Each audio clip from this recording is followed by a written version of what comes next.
మహబూబ్ నగర్ స్థానిక సంస్థల ఎమ్మెల్సీ ఉప ఎన్నిక జరుగుతోంది. కొడంగల్ ఎంపీడీఓ కార్యాలయంలో CM Revanth Reddy ex officio vote వినియోగించుకోనున్నారు. కాసేపట్లోనే పోలింగ్ ప్రక్రియ ప్రారంభం కానుంది.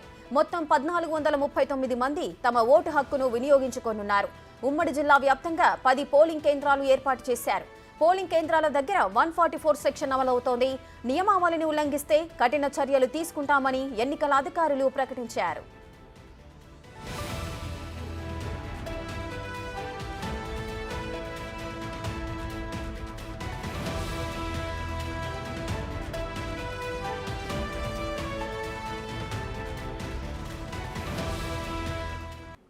ఉమ్మడి జిల్లా వ్యాప్తంగా 10 పోలింగ్ కేంద్రాలను ఏర్పాటు చేశారు.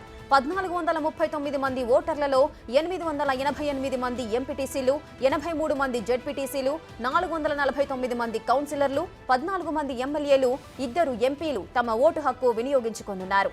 ఆయా జిల్లాల కలెక్టర్లు, ఎస్పీలు పోలింగ్ ప్రక్రియను ఎప్పటికప్పుడు పర్యవేక్షించనున్నారు.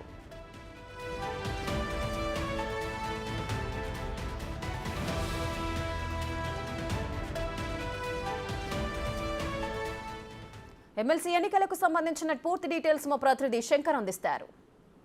ఎమ్మెల్సీ ఉప ఎన్నికకు సంబంధించినటువంటి అన్ని ఏర్పాట్లు పూర్తయ్యాయి. ప్రస్తుతం మనతో కాంగ్రెస్ అభ్యర్థిగా ఉన్నటువంటి మనీజీవన్ రెడ్డి కూడా ఉన్నాడు. ఆయన పోలింగ్ కేంద్రాల దగ్గర కూడా పరిశీలిస్తున్నారు.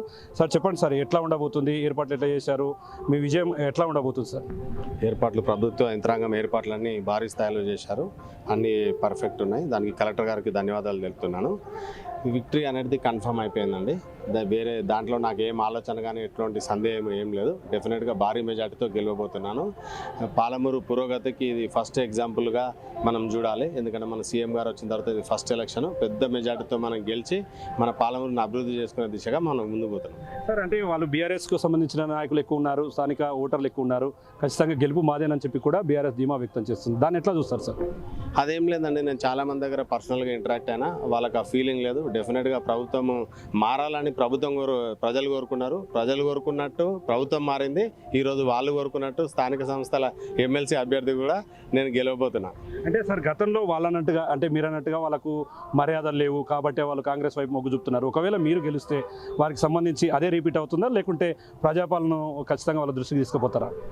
డెఫినెట్గా అండి, స్థానిక సంస్థల ప్రజాప్రతినిధులకు ఈ ప్రభుత్వం పెద్దపీట వేయబోతుంది. మెయిన్గా వాళ్ళ గౌరవాన్ని మేము కాపాడుతాము. ఎట్లయితే 10 సంవత్సరాల కింద వైభవంగా వాళ్ళు ఎట్లయితే వెలిగారో సేమ్ అదే పూర్వ వైభవం మేము వాళ్ళకి తీసుకుపోతున్నాము. వాళ్ళకి డెఫినెట్గా పెద్దపీట ఇస్తాం. చూస్తున్నా మొత్తంగా అయితే ఇది అంటే స్టార్ట్ అయింది. దీనికి సంబంధించి గతంలో ఉన్నటువంటి బీఆర్ఎస్ నాయకులంతా కూడా చాలా మర్యాదలు లేమని చెప్పి దానికోసమే కాంగ్రెస్ వైపు చూస్తున్నామని చెప్పి అన్నారు.